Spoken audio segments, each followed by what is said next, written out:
So what is up mga boss? May ginagawa na naman tayo rito na Mio i125. Bale, ito nga pala mga boss, yung gulong niya ayaw umikot ng maayos. May mahingi at parang sumasabit pero yung gear oil naman niya, malinis.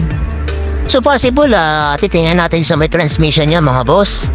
So pabaklasin natin yung gearbox niya, yung gulong at yung tambucho. So diretso linis na rin natin yung CVT cleaning niyan. CVT niya nililinisin na natin, pati yung transmission. So ito na nga pala mga boss, linisin na muna natin to bago natin baklasin para malinis na agad siya. So step by step, tapusin niya lang yung video natin mga boss. Ganito lang yung ginawa ko sa kanya mga boss. Stay tuned lang mga boss, panoorin niyo muna hanggang dulo. Thank you mga boss.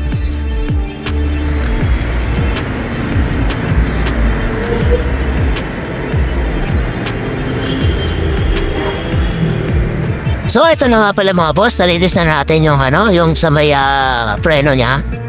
So babaklasin natin yung transmission niya. So nandito nga pala yung mga bolts niya mga boss. So 8mm yan boss, mga boss na tornilyo. So ayan, paikot yan. Tapos dito may isa rito isang perasong 8mm dito sa may gulong. So malinis naman talaga yung gear oil niya mga boss, pero ang problema nito siguro ay ito-double check na lang natin kung nasaan yung problema. So ito-check natin yung transmission yan.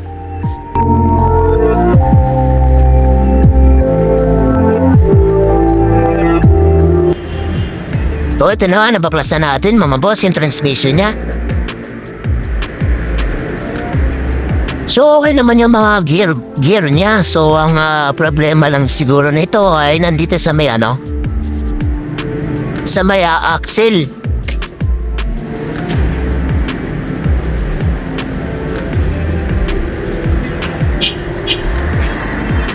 So ito na mga boss, check natin yung axle bearing niya.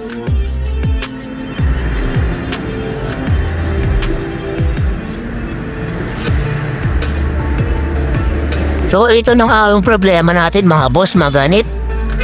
Tapos sobrang kalawang ng bearing, ng axle bearing. So okay naman yung transmission niya, marinis naman. Ayun ay kalawang. Ayan mga boss, kalawang na yung axle bearing niya. Tapos ganito mga pala boss, screenshot niya na lang yung bearing masakali. Ayan yung part number niya.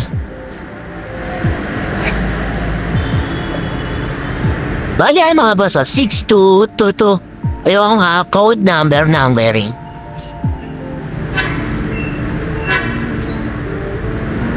At nga pala tinakbo niya 50,000 kilometer.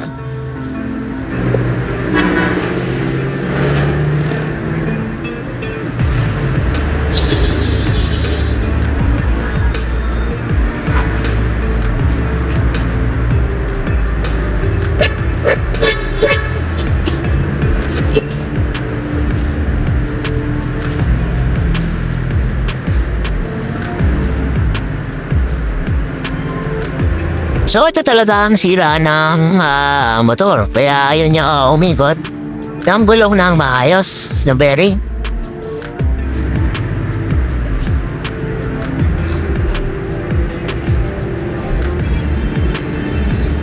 O lilinisin na lang natin ang pambilid niya mga boss. Pati itong bola na ito papalitan natin. So ayan nga pala mga boss yung transmission niya. So nalilis na natin yan.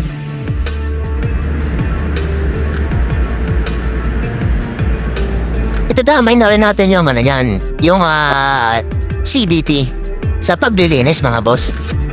Kaya pwede na yan, marinis na yan mga boss. Pati mga tornilyo yan, okay na. Pati yan mga boss, okay na. Mitan yung halang yung palayan ng gasolina mga boss, napakalinis na, okay na ito. So ayan wala naman pa kasi yung mga bearing na yan, so goods na to. Nagka-problema lang talaga sa axle mga boss. Bali, solid na lang natin ang dapat solid yan para matapos na yung motor ni boss.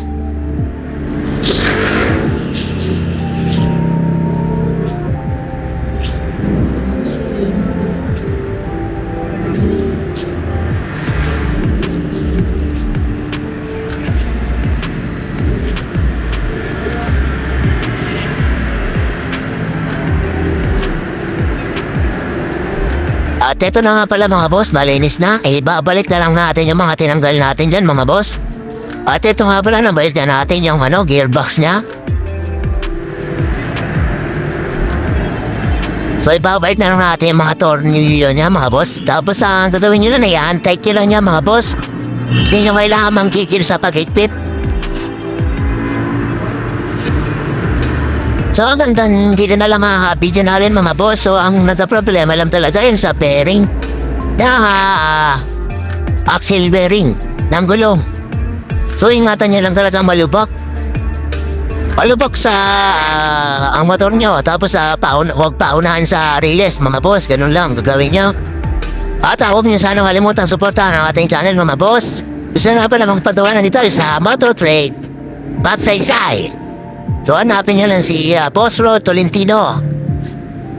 So hanggang dito lang ang video natin mga boss. Tapusin nyo lang ang dulo. Thank you, ride safe mga boss. Thank you, salamat.